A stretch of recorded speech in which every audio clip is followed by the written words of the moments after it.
Assalamualaikum warahmatullahi wabarakatuh. Waalaikumsalam warahmatullahi wabarakatuh.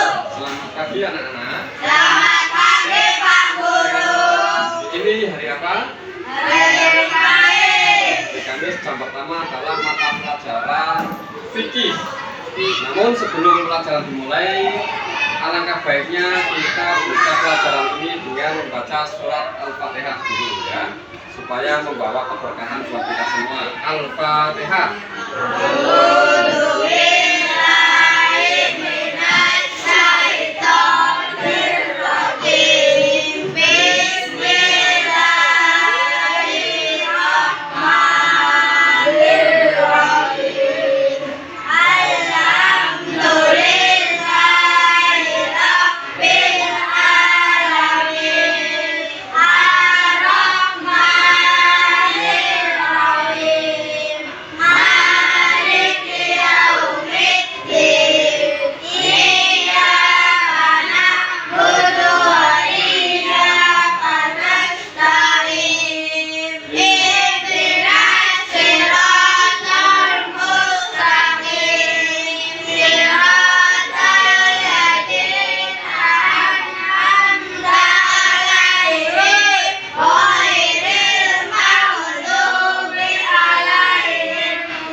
Kemudian hari ini saya absen dulu ya.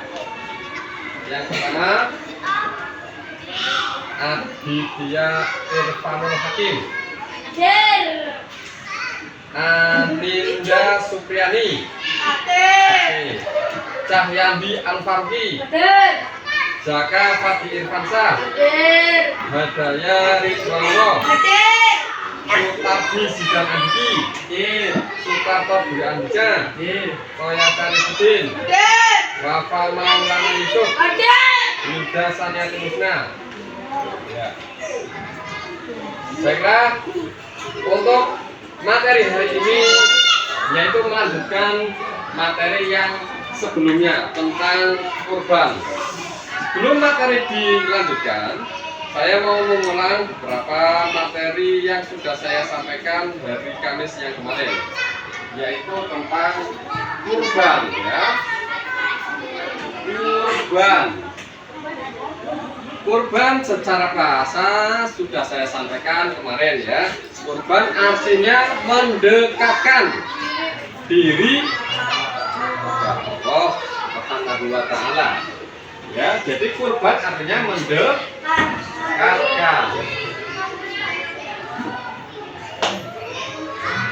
Kemudian kurban secara istilah yaitu menyembelih binatang kurban berupa kambing, sapi, kerbau atau unta di hari raya Idul Adha. Ya. Dan di hari tasyrik, jangan lupa ada hari tasyrik setelah hari raya Adha, ada hari raya tasyrik, yaitu 3 hari setelah sholat Idul Adha. Nah, di saat itu kalian boleh menjalankan yang namanya kurban. Saya ulangi ya, coba apa yang dimaksud dengan kurban secara bahasa artinya apa?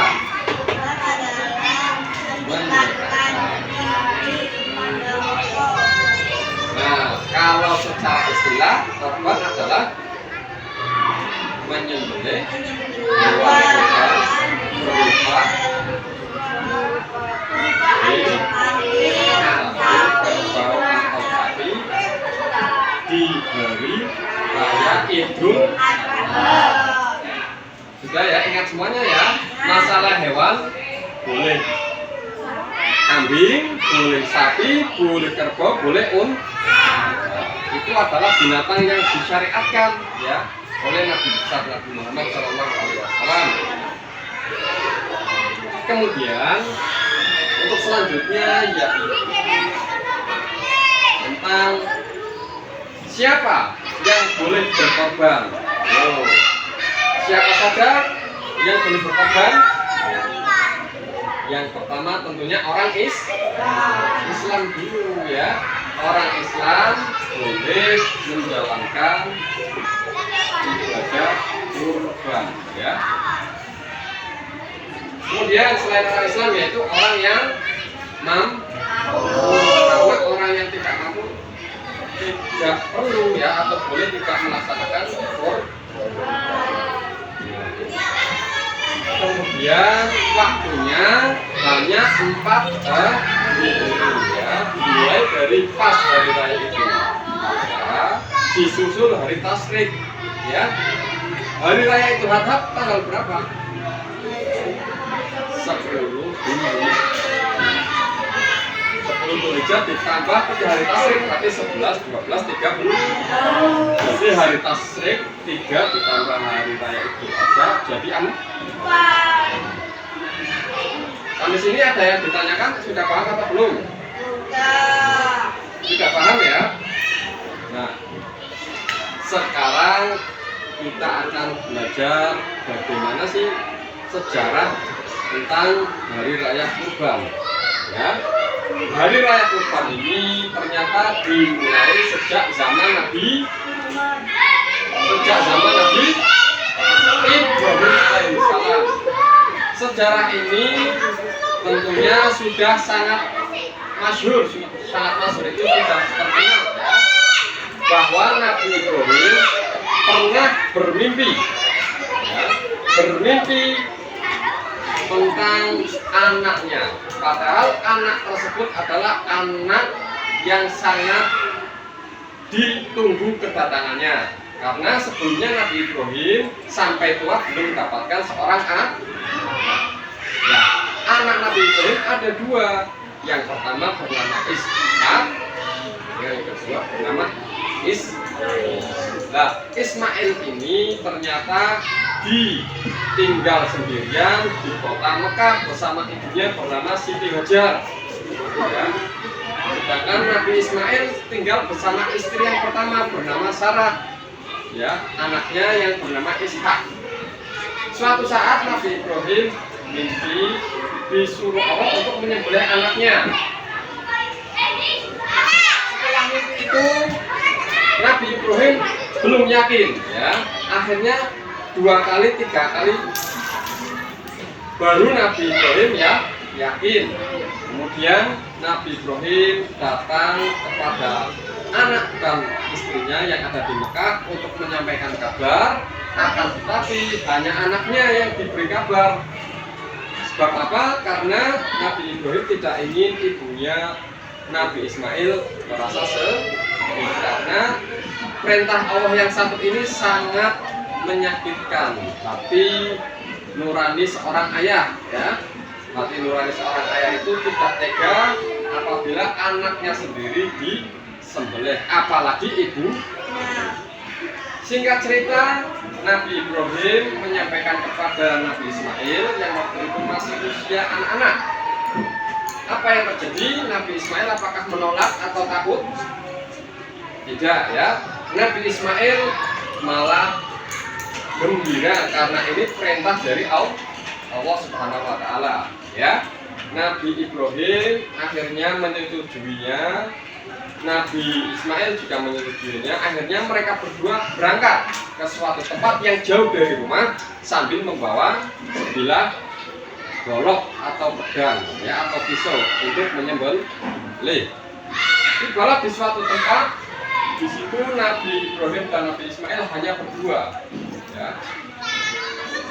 Nah, datanglah iblis atau setan yang menggoda mereka berdua supaya menggagalkan kegiatan penyembelihan anak. Jadi digoda dulu ya, digang. Akhirnya apa? Nabi Ibrahim melempar batu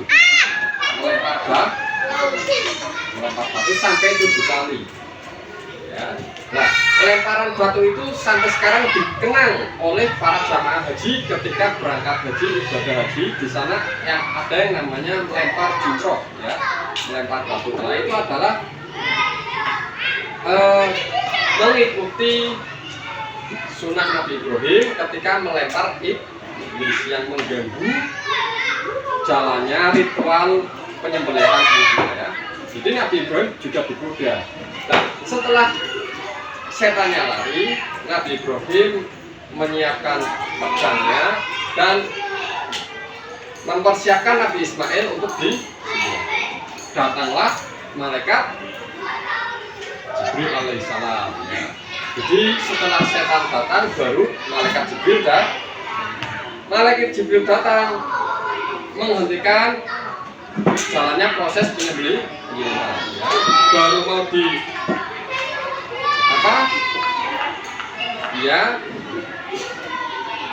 malaikat Jibril datang membawa kambing atau domba. Nah, Nabi Ibrahim dan Nabi Ismail bersyukur sekali ya, karena ini adalah cobaan atau ujian dari Allah. Supaya apa tujuannya? Supaya keimanannya, keyakinannya kepada Allah meningkat. Jadi manusia pada dasarnya itu akan diuji oleh Allah supaya apa? Supaya meningkat imannya. Kalian semua juga nanti akan diuji. Tinggal kalian kuat apa tidak. Kalau kuat berarti lulus seperti Nabi Ibrahim dan Nabi Ismail, menjadi manusia mulia dikenang sampai sekarang ya. Akhirnya disembelihlah binatang kurban tersebut ya. Nah, itulah sekilas pengorbanan Nabi Ibrahim alaihi salam. Sudah paham ceritanya? Sudah paham belum? Apa ada yang ditanyakan? Tidak ada. Ya, kalau sudah nggak ada, mari lanjut tentang macam-macam binatang kurban yang disunahkan untuk disembelih. Ya. Yang pertama tadi sudah masuk dalam pengertian apa saja hewannya, yaitu yang pertama kambing. Yang kedua Sapi. Yang ketiga kerbau. Yang keempat unta. Kambing itu hanya cukup untuk berapa orang?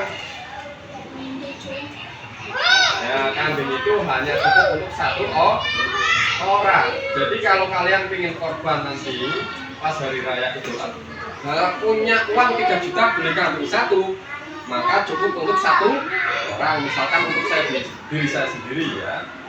Nanti untuk kalian berarti kalian beli sendiri buat korban sendiri. Nah, untuk sapi ini beda dengan kambing. Sapi boleh disembelih untuk berapa orang?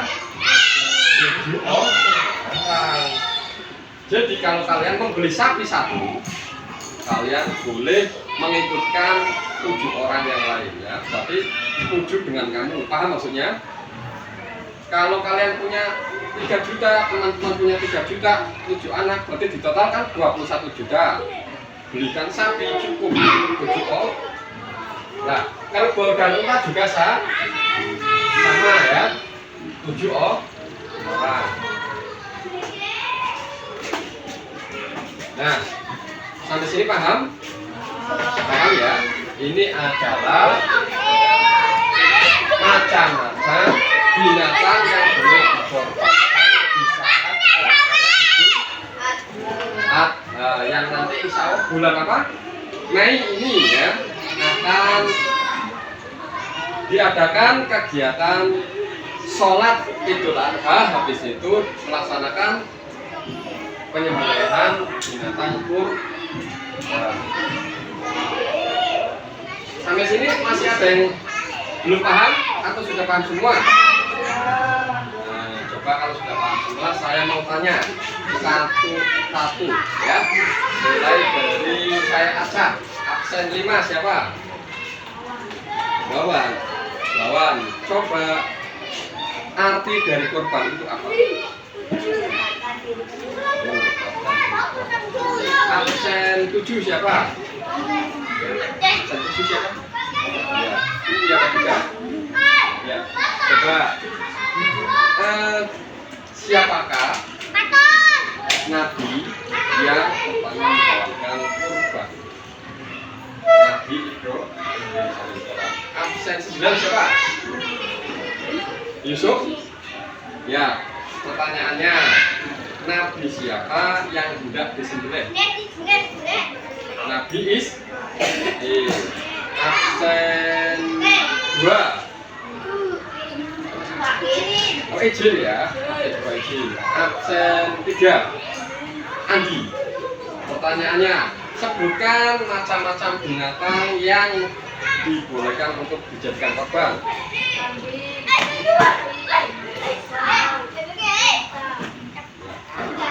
Sudah ya? Ada yang ditanyakan untuk pertemuan pagi hari ini? Tidak ada. Nah, insya Allah untuk bab selanjutnya ya, nanti kita akan belajar tentang haji dan umroh ya. Haji itu apa, umroh itu apa, minggu depan kita bahas. Ada yang pernah dengar kata haji? Ya, umroh? Intinya kalau mendengar kata haji dan umroh, apa yang ada di benak kalian? Tentang apa? Ya, Mekah tentunya ya. Sama, nanti ibadah haji dan umroh itu ada kaitannya dengan korban, karena korban itu pasti dilaksanakan oleh orang yang melaksanakan ibadah haji. Tanggal 10 bulan Dhul. Ya. Cukup ya untuk pertemuan pada pagi hari ini. Semoga apa yang saya sampaikan mendapat manfaat dan bisa diingat, dikenang dan diamalkan itu dikerjakan ya. Misalkan kalian besok menjadi orang yang mampu, maka kalian harus berani mengorbankan diri sendiri, berupa mengorbankan harta benda untuk membeli seekor binatang yang dibagi kepada kaum fakir miskin ya. Karena konon katanya besok ketika bersalat, binatang ini yang akan menuntun kalian menuju surga ya. Sudah ya. Saya ini wassalamualaikum warahmatullahi wabarakatuh.